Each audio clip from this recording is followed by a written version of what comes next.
Pleasure to have you join us in another exciting moment on this program, as always, on television. And joining us in the studios is one that I know you'll be pleased with. She's no other than the beautiful OLOROGUN SHIMITE BELLO. She is the Executive Assistant to the Governor on Export Initiatives, Coordinator UNIDO Center. Let's make welcome. Pleasure to have you join us. Lovely to be here. I mean, it's a delight. Well, like a dream come true, but it's a good one that I'm with you here today. Okay, recently I know that Asaba was a bit agog with the unveiling of the Delta Export Initiative and UNIDO Center. But a lot of people asked, what is it all about? So I said, don't worry, we'll hit you real soon with all details. But the only thing that I know they had inkling on is, well, they're coming to showcase their products branded, and they didn't have anything more to say for those that are actually around. But I do know that it's a big initiative, and it's one certainly that the Delta State Governor is passionate about. But the UNIDO Center, you're the coordinator, and of course the Executive Assistant to the Governor on Export Initiative. Tell us a bit about it. Okay, first of all, the Export Initiative, the office and Coordinator UNIDO Center is the brainchild of my boss, Senator Dr. Ifeanyi Okowa. Okay. Delta being an oil-producing state, and with all that is going on in the world today with people from different parts of the climb saying, we're not going to buy oil in the next 20, 30 years. Delta didn't want to be a has-been. I remember when we used to do oil and gas, Delta was doing so well. A lot of states are diversifying their portfolio. Delta is not going to sit down and say, oh, we have so much in oil and gas. They too are joining others to diversify their own portfolio. So the way a state or a country is strong is by how much IGR they bring in, how much direct foreign investment they bring in, how much foreign exchange they bring in. Okay. Right now, Delta is making a lot from the foreign exchange they bring through oil and gas. They want to make as much, if not more, from foreign exchange they bring from non-oil exports, which are largely first and foremost in the agricultural sector. Okay. So the government before this had talked about Delta beyond oil, but this government has put somebody in to actually do Delta beyond oil, which is the export initiatives. Okay. In the first tenure of Senator Dr. Ifeanyi Okowa, we had a committee set up to do a pilot test on export. We looked at everything we had, and from all 25 local governments, everybody does cassava. We also looked at the outputs and the different derivatives of cassava, and we got an order from London for Gary. So we put that into action, and we're able to export successfully to London, and people were able to buy Delta Gary from there. Wow. And so in this new dispensation, export was no longer just a committee, it became an office, of which I'm the pioneer office holder. We will be exporting more than Gary this time, because now this is the reason I get a salary. This is the reason I get up in the morning to see how we can do a non-oil export. So we chose 3 areas, fashion and textile, arts and craft, food and beverage. Our flagship product is the one we do at the UNIDO Center, which is leatherworks. So we're going to be exporting, by God's grace, belts, bags, shoes. We also currently have people in the last dispensation. We've trained 300 people in leatherworks. Many of them have gone in to the market. So now we're taking them from the domestic market and say, still keep your domestic market, but let's have you in the international space. Not everybody's being selected. The best of the 300 is being selected to be anchors for leatherworks in the global market. So UNIDO Center is also where we did the Gary. So we have the equipment, We have all the testing facilities. So the center will always be where we're going to do our quality control, where we'll do our testing, where if we're going to aggregate, it has about 8 warehouses. We can aggregate products there and move. Where is it located? It's on Iseluku Asaba Expressway. So it's the right UNIDO on the, is an acronym, right? For United Nations Industrial Development Organization. It is a UN. Like a partnership. It's a UN body, yes. We partnered with them to build the center for the purpose of leather and other activities. But leather is our pilot, is my primary concern, as well as other Delta products, which includes palm oil, seafood, which is your aquaculture, cassava, which is where the Gary and all the other derivatives come from, rubber. The products that Delta has comparative advantage in, as well as arts and crafts, because that is what the market is asking us to provide. So we're going to also, more than anything, listen to the market. Wow, that's all that is actually very intense, and I do know that it's so much effort. But with you there, I know that you can actually make it better. Fashion design, or fashion textile, leatherworks, and of course agri products, and then arts and crafts is actually really appealing. But I wanted to speak to the branding aspect of it. I do know that a lot of people do not know what it takes to actually brand a product before exporting, and we do know that branding is key. And another aspect is how can you actually, carry them along to understand, what is involved in exportation. Okay, first of all, we start with the branding, packaging, and labeling. They are all like triplets. Yes, so that is one of the services the Delta Export Initiative Office will be rendering. We can boast to say we're very good in the areas of branding, and we've identified entrepreneurs that can do the branding for you. Branding just entails picking the right colors for your product, picking the right images, graphics, all of that to make it attractive on the shelf. Because one of the issues we have in Nigeria is our products may not be the most attractive on the shelf. Countries like South Africa has perfected that. I don't want to call the Western countries. Kenya has also done very well. We have the capacity to do it because we do good color synchronization in musical videos. We just have to bring that to food and beverage. And so it's not like we don't know how to do it, but we have not directed our vision in that area. So that's what our office will be doing, trying to bring out the best in you in terms of you want to sell palm oil, make it the most attractive bottle of palm oil ever. So packaging, we're going to be teaching you about the right kind of packaging. Packaging must not only be beautiful, it must also be durable.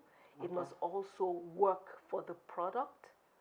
Some products need plastic, some need cartons, some need like nylon, whatever it is your product requires. So we're not going to allow you use the wrong type of package for a product that it doesn't work for.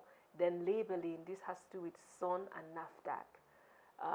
It's telling you about the carbohydrate and oil level, monounsaturates, so that people who are allergic knows exactly what is in the package. Because you can sell the best product and maybe somebody's allergic to peanuts and you're selling plantain flour and you mixed it in with peanut powder. The person needs to know because they can eat plantain, but they didn't realize that you had other things in it. So I'm even talking about mixing groundnut oil for somebody who is allergic to peanuts. This is a problem. Some people forget to identify all the different things they've put in their product, just do the one or two major ingredients, but every ingredient counts because of health purposes, allergies, and then for people who are watching their weight, they need to know. Okay, so you, I want to say that it's a bit of partnership with NAFDAC because for you to do a bit of selection, trying to get traders on board or trying to get entrepreneurs on board, it's important for you to know what they have in that, in what they have in the bottle or whatever branding method they decide to use. So you can actually check if this is okay or not, because they're going to be doing a lot of exportation, a lot of packaging. So I want to believe that certainly you would get it right just the way you would want it. And now there's another issue that I'd want to hear your thoughts on. You did mention that, well, the other aspect of packaging might not be like a strong vision for you in your own um, in the course of your job, but there are other areas that you're concentrating more on. So you want to tell us more about your vision and mission. Okay, the most important vision is to get made in Delta products to as many countries as possible. Okay. That is the vision. And for us to be able to earn good foreign exchange for our products. But in terms of services we offer, packaging is important to us. Branding, packaging, and labeling is very important to us. Okay. The other things we are going to be helping with is access to finance, access to marketing, training. Training is number one, because without training, you can't do any of the others. Obviously. Then we're going to help you with proper documentation and direct you to the necessary agencies you need. We have about 7 agencies we work with, government agencies, SMIDAN, Nigerian Export Promotion Council, Shippers Council, NAFDAC, SON, which are the quarantine services of Nigeria. Okay. That's for those doing fish or meat, so that your products are not returned at the point of entering the other country. So you must have all of these documentations depending on the product you're exporting. So we're going to be helping in those areas of training, access to finance, access to marketing, branding, packaging and labeling, documentation.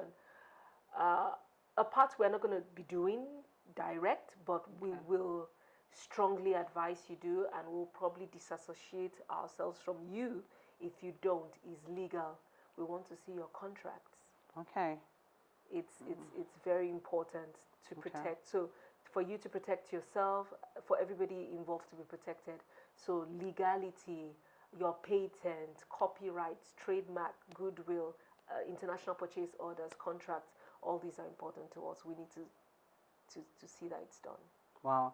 This is a whole lot to actually get involved. Don't you think it will is too much, how would I put it now, too much around it for the ordinary entrepreneur that's just coming up?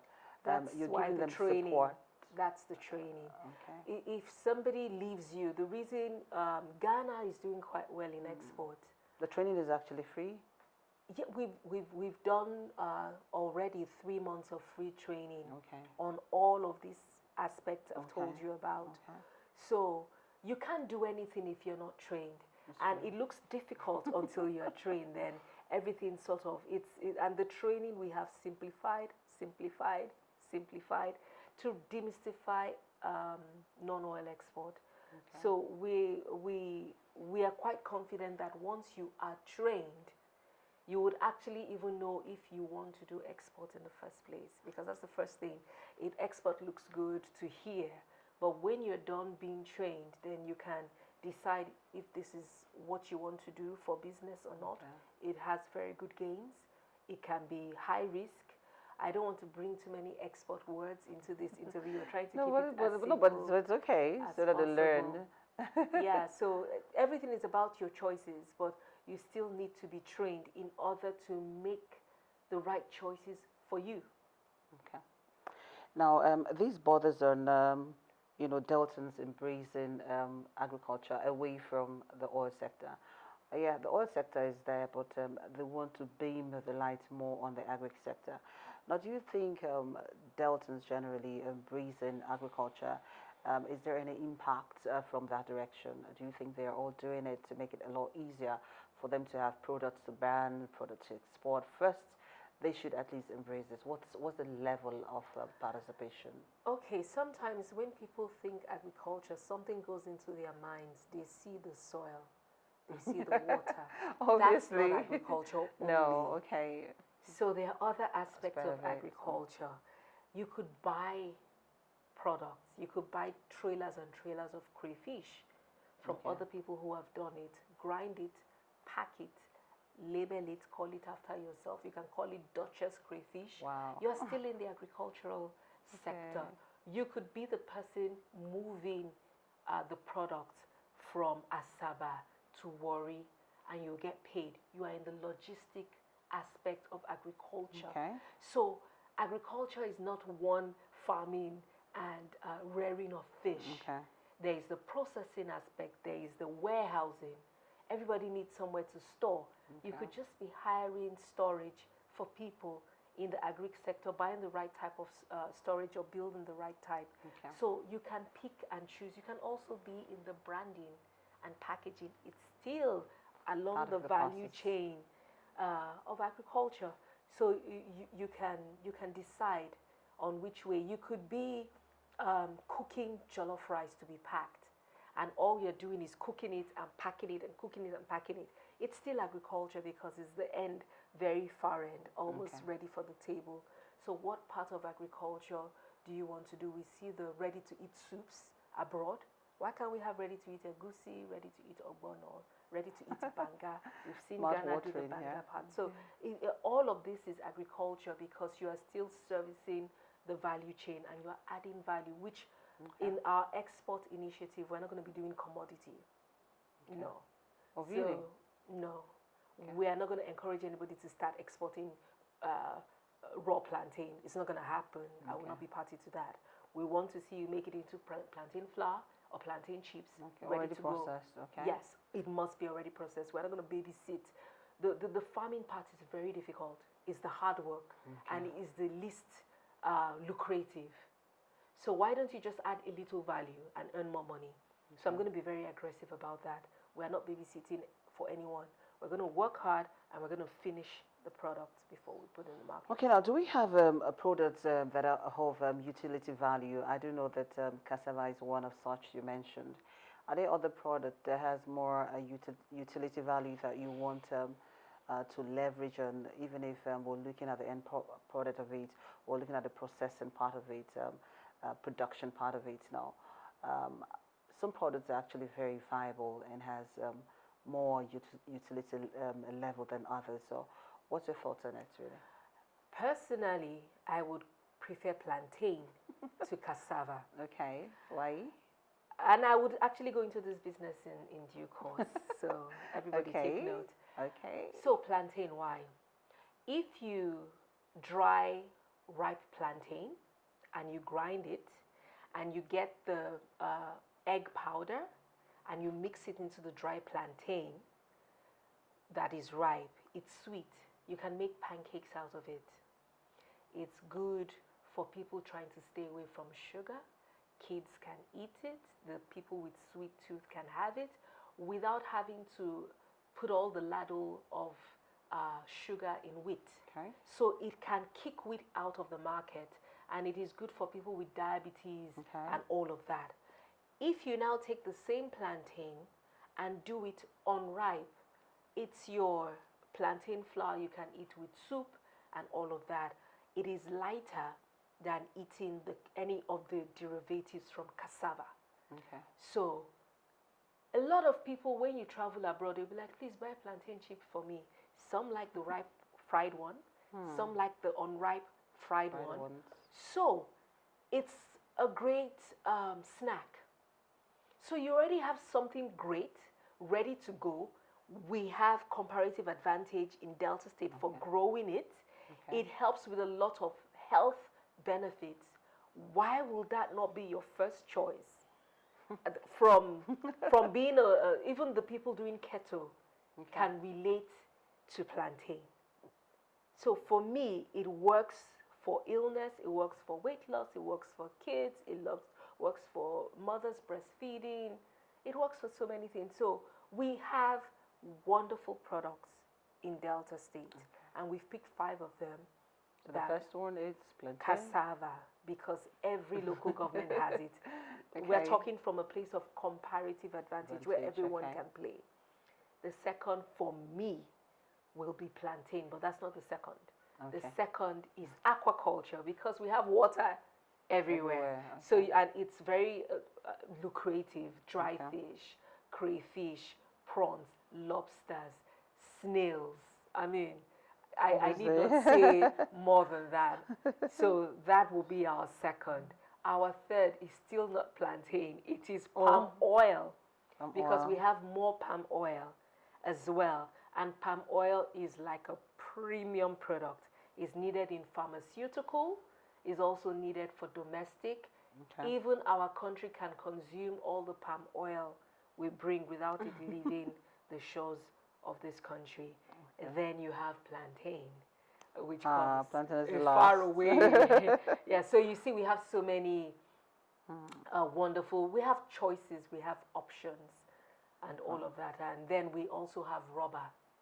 Okay. Rubber, because it's something, we have a lot of people going into it. It does have demand. It does have export value. So, and it is not a food crop. It's a cash crop. Okay. So we have 1 cash crop and 4 food crops. Wow, that's actually very interesting. We've been interacting with OLOROGUN SHIMITE BELLO, telling us so much about Delta Export Initiatives, and of course the UNIDO Center. Most especially, she's been interacting with us, telling us about products built for, export, and of course, according to her, she's more concerned about the processing aspect of it. So there's no need taking raw plantain out of here, but you have to be very innovative, because if you don't do that, then you'll be saying goodbye to branding, as it were. So exportation will definitely be a far cry. Now, away from that, let's look at participation level. I know that some persons will just be there like, oh, I want to be part of it. Now, for a fresher who wants to be part of it, for instance, let me just give maybe one who has his or her own business line. Maybe the person is into clothing, for instance, and he or she says, oh, I want to be part of this initiative. I want to do this. Now, what's the very first thing you think that person should do, and how easy it is? Is it cumbersome? All right, the first thing, like I say, is still training. And the first thing we're going to train you on are the 4 types of exporters. Okay. We have manufacturer exporters, merchant exporters, service exporters, and deemed exporters. Most of the people you're talking about will fall under deemed exporters. What is a deemed exporter? Somebody who supplies the export market. So they produce export quality product, but they don't send it outside of the country. They give it to an old time exporter. Okay. You use this like an apprentice to learn. And when you start to earn the money, you can get your export certificate, you can get all the other licensing. You start to understand how to read LPOs, then IPOs. You must learn first. So when you say the deemed certificate, what's it actually like? How is it spelled? Deemed exporter. Okay, deemed. DEEMED. Okay, deemed. Okay. Now, a deemed exporter can entail cooperatives. Okay. It can accept MSMEs. It can accept smallholder farmers. Right. Just businesses starting. Okay. So let's take, for example, I'm an exporter known for dry fish, and I get an export order of 25 million naira. I most probably cannot fill my container alone. Obviously. So I'm going to look for other people. Okay. Those are the deemed exporters. So I give them what my export market wants. This is how dry the dry fish should be. This is how it should be. This is what.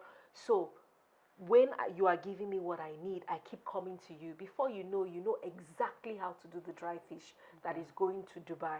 You know the one going to America. You know how they want it in Europe. So you've practiced it using me. Everybody has somebody abroad.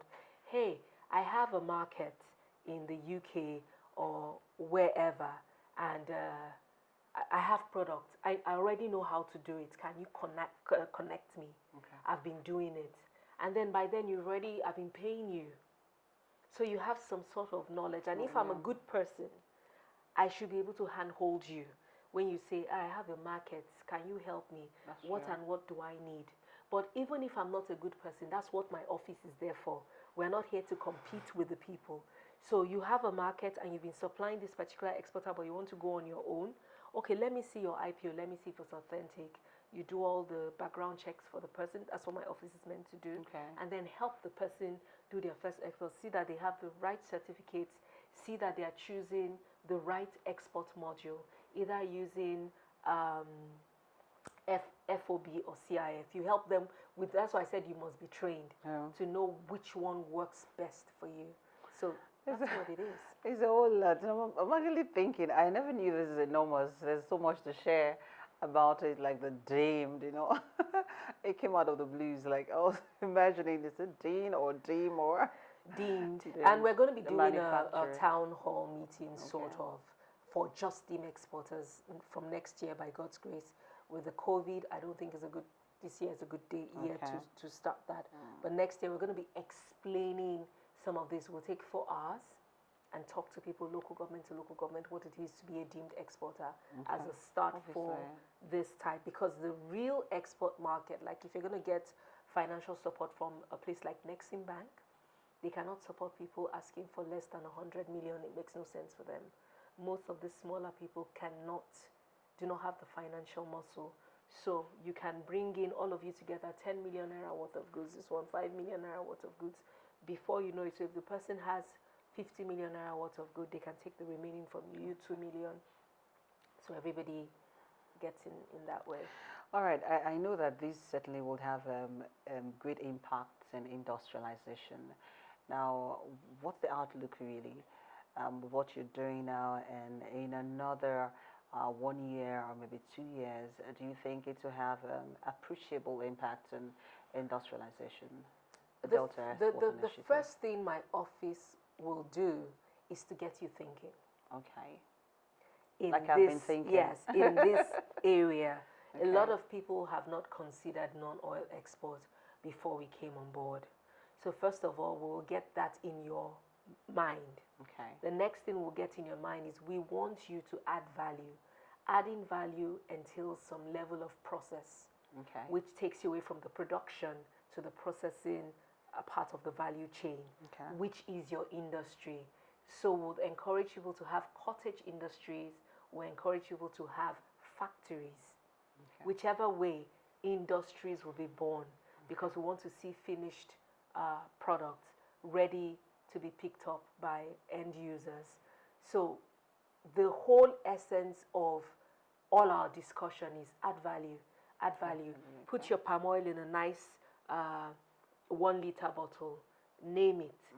So it's not just coming to sell palm oil in a bucket and somebody will pour it into a nylon bag. No, that's not going to happen. So it's going to be like how you have your bottled water. Yeah, so branding is very key. Yes, so you are going to be having, you're going to be seeing different kinds of packaging for palm oil, different kinds of packaging for gari, plantain flour, crayfish. All of this mudu is not going to be it. You're going to make it really look nice and attractive. So that's what my office is going to bring to an already existing business space. Okay, we've been talking about, the other product has to do with food stuff and all that. You talked about a fashion textile. What is it? What's the beat around that really? So fashion, leatherworks is a huge part of fashion. The shoes, the bags, the belts, jackets. Fabric? Yes, and fabrics. So we're going to be selling dress shirts, maternity wear. The important thing about the fashion for export is you're going to have to sew in extra small, medium, large, extra large. You have to label. It has to meet international standards, or you go with size 6, size 8, size 10, 12, 16. You have to do it the way the rest of the world does, or you can use the European sizing, whatever, depends on the country you're doing for. And in the export market, they don't need 1 million designs. You have 4 or 5 designs, maybe a spaghetti Ankara top. Different colors. So in one color, maybe you could do 300 of one color in the size. You do 300 another color, but there's a consistency. You're doing maternity wear. You're doing it for different levels of the pregnancies for different sizes of people. You're doing shorts, different sizes. So simple things people can wear. What is unique about what you're doing is your choice of fabric, your mix of design, your cuts. There is nothing new about any dress. You're either wearing a gown, jeans, trouser, tops.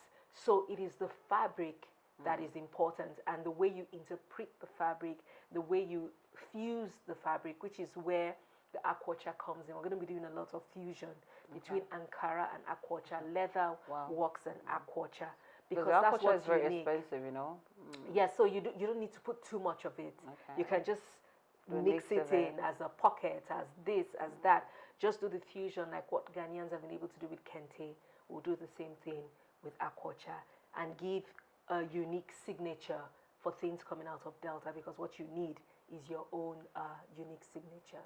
Yeah, why they are making so much efforts to ensure that they tag along with the Delta Export Initiative, talking about entrepreneurs or the very green-owned, those ones that are trying to fit in. Is there any such thing as a support base from the state government to these ones besides training? Yes, there is support base. There's still, our office cannot work in isolation. Okay. So, for the agriculture, we'll work with Ministry of Agriculture. They have interventions, funding interventions. So when the ministry lets us know, oh, we're doing something in processing, our own entrepreneurs in the export market will let them know and see how they can benefit. If they're doing something from any of the other places, maybe the girl child office or job creation that will benefit our entrepreneurs, will let them know, so they can also maybe get more equipment, maybe get to travel with any team, because we need to travel abroad quite a bit.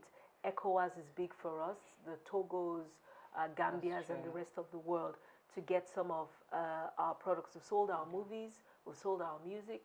We now want to sell our arts and crafts. We want to sell our clothes and our food, and you know, everything that makes us unique and special as Nigeria. So abroad does not need to be London. It can be Benin Republic. It's still abroad. Obviously, yeah, it is. So we're looking, ECOWAS is a huge market Delta State government is looking at.